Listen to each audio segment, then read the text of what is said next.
president for Knopf, KNOPF. I was president from 65 to 67, and I really go back to the 1960 strike, which was huge. That was a big one for me. And you want my history? Yeah, I was 32 years old in 1960. I had a wife, 3 children. The first time in my life, I started in 1950. I had just approaching job security, and all of a sudden we're going to go on strike. And with that time, later became famous, but weren't yet. It was Gene Roddenberry, Sam Ralph, who created Have Gun Will Travel, and Bruce Geller created Mission Impossible. And only the deists could see were teeth. We were that frightened by what the hell was going on. But I noticed something. There were about 5 writers. It was Nate Monster, who was head of the negotiating committee, Valentine Davies, Jim Webb, Mel Shavelson, and Charlie Brackett, who were all very prominent. Screenwriters. Among them, there were 14 Academy Award nominations and 5 Oscars, and they were extremely supportive of the strike. And I couldn't understand why, and I got up and asked Val Davies, I said, "You don't need this. Why are you supporting this?"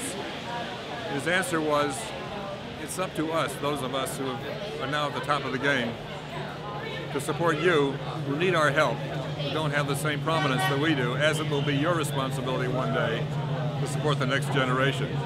And that put it across. We were called communists. The reporter took out an editorial calling us all pinkos, and then took a retraction, which was about that big, an inch big, and under the real estate section. One of our members jumped up and said, "I know what's going on in this room, and I'm going to the FBI tomorrow." There was rumors the FBI was in our midst.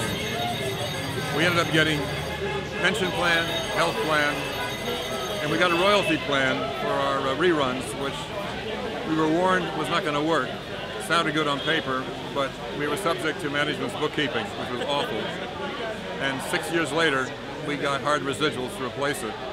And I think those are the last major gains we've gotten. And now we're up against a whole new area of importance to writers, and we have the same enthusiasm here, I think, and we have a terrific negotiating committee and a terrific board. We didn't have a good board then. We impeached the board because the board kept bringing lousy contracts to us, and we supported the negotiating committee, and we eventually threw the board out.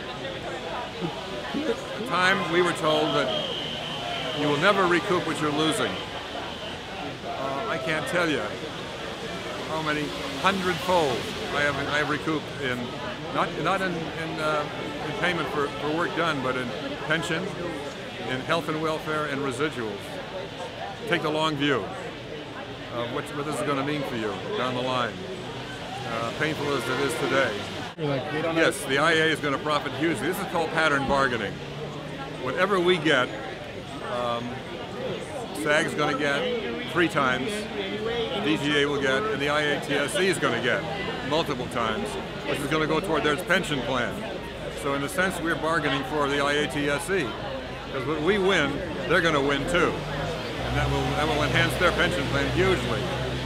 So they've got to understand that, taking the long view. They told us, cassettes are so new, we don't even know what's going to work. So we backed off of cassettes, and cassettes, the fact that we didn't really get anything in cassettes meaningful at all, just cost us millions. And now we're up against it again. DVDs and the whole form of internet exhibition. And we're being told the same thing. We've been told the same thing we were told in 1960. Television is so new, we don't know if it's going to really work or not. We don't know if it's going to last. Same story over and over. Same story over and over and over again. So, but I've not seen this kind of enthusiasm since 1960. The one thing I'm most proud of is that the young writers seem to understand how important this is for their future.